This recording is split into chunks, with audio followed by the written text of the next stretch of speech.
Thanks for joining us here on World Tech Update. I'm Nick Barber. We'll start with the news from Microsoft that it will lay off 18,000 employees in the next year.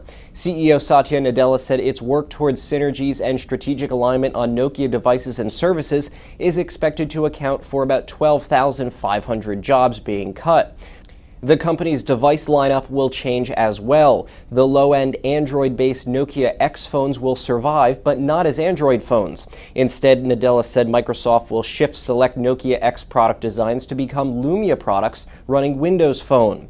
Microsoft has about 127,000 employees, and half of which are based in the U.S.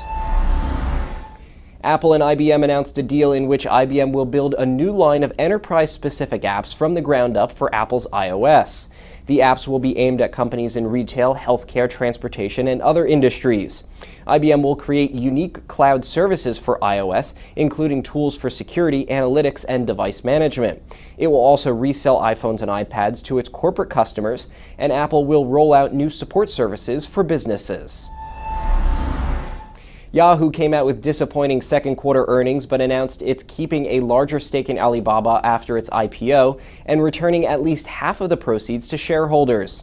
Sales for the quarter were $1.04 billion, missing expectations from Wall Street analysts. Sales are down 4% from the same quarter a year ago. Earnings per share missed expectations by a penny, coming in at 37 cents a share. While it's clear we have work to do on our display business, I want to be clear that the progress we saw this quarter, especially around the new ad technology that we rolled out towards the end of the quarter, will have a long-term measurable impact on our ability to transform Yahoo.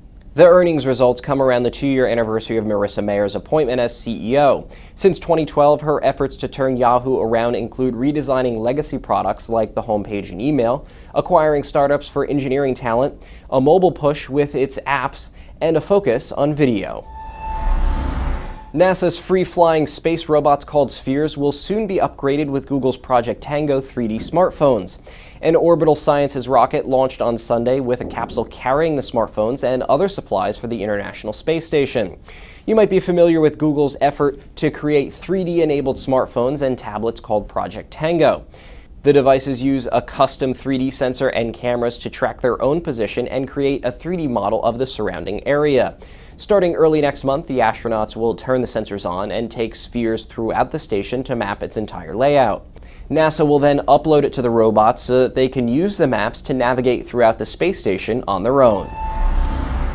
Last week when I was on Cape Cod, I had the chance to try out new waterproof Bluetooth speakers from Outdoor Tech, and I was impressed. The smaller turtle shell costs about $130, while the larger big turtle shell about $230. The real draw for these speakers is their durability. They're rated to IPX5 standards, so short of being submerged, they'll continue playing your tunes. Both have multifunction buttons on the front. You can pause music, increase and decrease the volume, and change tracks for the device. Both speakers offer 16 hours of playtime. You can see more in my full review at the link below. Well, that's our show for this week. Thanks for joining us here on World Tech Update.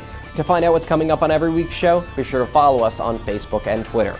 I'm Nick Barber, and for all of us here at the IDG News Service, thanks for watching, and we hope to see you next week.